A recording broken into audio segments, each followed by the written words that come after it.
ನನ್ನ ಮಗ ದುಡ್ಡಿಸ್ಕ ಹೋಗಿ ಫೋನ್ ಇಲ್ಲ, ಕತೆ ಇಲ್ಲ, ಕೈಗೂ ಸಿಗ್ತಿಲ್ಲ. ಏನು ಮಾಡೋದು ಇವನಿಗೆ? ಒಂದು ಫೋನ್ ಮಾಡೋಣ.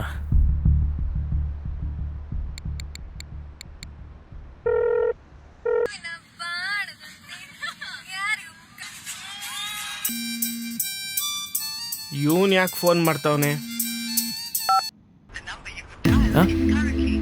ಅಯ್ಯೋ ಇವನು ಫೋನೇ ಕಟ್ ಮಾಡ್ತಾವನ.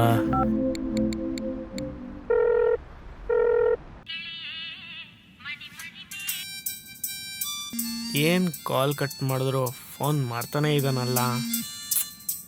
ಏನು ಜನನೋ ರೀಲ್ಸ್ ನೋಡೋಕೆ ನೆಮ್ಮದಿಯಾಗಿ ಬಿಡಲ್ವಲ್ಲ. ಏನು ಪ್ರಾಬ್ಲಮ್ ಅಂತ ಕೇಳೋಣ ಇರಪ್ಪ. ಯಾಕೋ ದೌಲತ್ ಜಾಸ್ತಿ ಆಗಿದೆಯಾ? ರೀಲ್ಸ್ ನೋಡ್ತಿದ್ದೆ, ಹೇಳೋ. ಕೈಗೂ ಸಿಗ್ತಿಲ್ಲ, ಫೋನು ಎತ್ತಿಲ್ಲ, ಬೆಟ್ಟಿಂಗ್ ಕಾಸು ಕೊಡ್ತಿಲ್ಲ. ಯಾಕೆ ಬೇಕಾ? ಯಾವ ಕಾಸು? ಮಗನೇ, ಕೈಗೆ ಸಿಗಾಕೊಂಡ್ರೆ ನೀನು ಎಲ್ಲೂ ಉಳ್ಸಲ್ಲ ನಿನ್ನ. ಎಲ್ಲಿದ್ಯಾ? ನಮ್ಮ ಮನೆ ಟೆರಸಿಗೆ ಬಾರೋ, ಐತೆ ನಿನಗೆ. ಡೈರೆಕ್ಟಾಗಿ ಬರ್ತೀನಿ ಇರು. ಬರ್ಲಿಯಾ ನನ್ನ ಮಗ ಇವತ್ತು?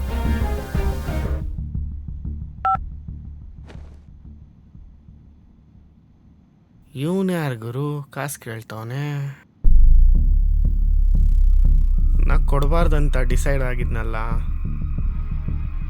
ಆದರೂ ನೆನ್ಪು ಮಾಡ್ಕೊಂಡು ಕೇಳ್ತಾವನೆ. ಸರಿ, ಹೋಗಿ ನೋಡೋಣ.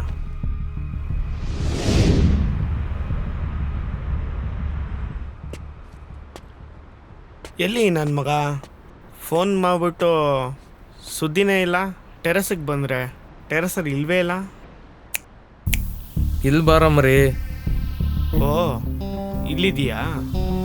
ಏನಪ್ಪ ಫುಲ್ ಟಾಪಲ್ಲಿದೆಯಾ ನೀನು? ಏನಾಯ್ತು? ಏನು ಕತೆ? ಇರೋ ಮೇಲೆ ಬಂದೆ.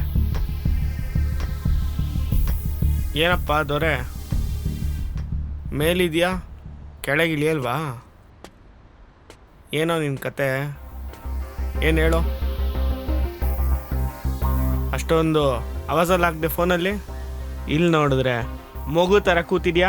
ಏನಮ್ಮರಿ, ಇವಾಗ ಬೆಳಗ್ಗೆ ಆಯ್ತಾ? ಬೆಳಗ್ಗೆಯಿಂದ ಫೋನ್ ಮಾಡ್ತಿದ್ದೀನಿ, ಇವಾಗ ಬಂದು ಪೋಸ್ ಕೊಡ್ತಿದ್ಯಾ? ಬಂದೇ ಇರು. ದೌಲತ್ತಲ್ಲಿ ಬಂದು ನಿಂತ್ಕೊಳಕ್ಕಾಗುತ್ತೆ, ಸೋತಿರೋ ದುಡ್ಡು ಕೊಡೋಕ್ಕಾಗಲ್ವಾ? ಎಲ್ಲೋ ಕಾಸು? ಕಾಸೆಲ್ಲ ಏನೂ ಇಲ್ಲ, ಹೋಗಲೇ. ಏನೋ ದುಡ್ಡು ಕೊಡೋ ಯೋಗ್ಯತೆ ಇಲ್ಲ ಅಂದಮೇಲೆ ಬೆಟ್ಟಿಂಗ್ ಯಾಕೋ ಆಡ್ತೀಯಾ? ಯಾವ ಬೆಟ್ಟಿಂಗು? ಯಾವ ಬೆಟ್ಟಿಂಗ? ಹೋದ್ವಾರ ಬಂದು ಕ್ರಿಕೆಟ್ ಆಡ್ಬಿಟ್ಟು ದುಡ್ಡು ಸೋತಲ್ಲ, ಅವಾಗ ಯಾವನ ಬಂದಾಡಿದ್ದು? ಅದೆಲ್ಲ ಲೆಕ್ಕ ಇಲ್ಲ, ಹೋಗಮ್ಮ. ಏಯ್, ನೀನು 3 ಅಡಿ ಇದೆಯಾ, ನಾನು 6 ಅಡಿ ಇದ್ದೀನಿ. ಹೊಡೆದ್ರಿಲ್ಲೇ ಊತೋಗ್ತೀಯ. ಏಯ್, ನಾನು ನೋಡಿದ್ರು ಇಲ್ಲೇ ಊತಾಗ್ತೀನಿ. ಏನು ಮಾತಾಡ್ತಿದ್ಯಾ? ಇವಾಗೇನು ಕಾಸು ಕೊಡ್ತೀಯಾ ಕೊಡಲ್ವಾ? ಕಾಸು ತಾನೇ ಕೊಡ್ತೀನಿ. ಆ 20 ರೂಪಾಯಿಂದ ನನಗೂ ನಿನಗೂ ಏನು ಕಟ್ಟಕ್ಕಾಗಲ್ಲ ಅಲ್ಲ? ಆ 20 ರೂಪಾಯಿ ಕೊಡೋಕ್ಕೆ ಯಾಕೆ ಇಷ್ಟು ಒದ್ದಾಡ್ತಿದ್ಯಾ ಮತ್ತೆ? ಆ 20 ರೂಪಾಯಿ ಖರ್ಚು ಮಾಡಿಬಿಟ್ಟೆ. 20 ರೂಪಾಯಿ ಕೊಡ್ತೀನಿ, ತಗೋ. ಈ 20 ರೂಪಾಯಿ ತಗೊಂಡು ಸಾಯಿ. ನಂದು ನಿಂದು ಫ್ರೆಂಡ್ಶಿಪ್ ಇರಲೇಬೇಕು.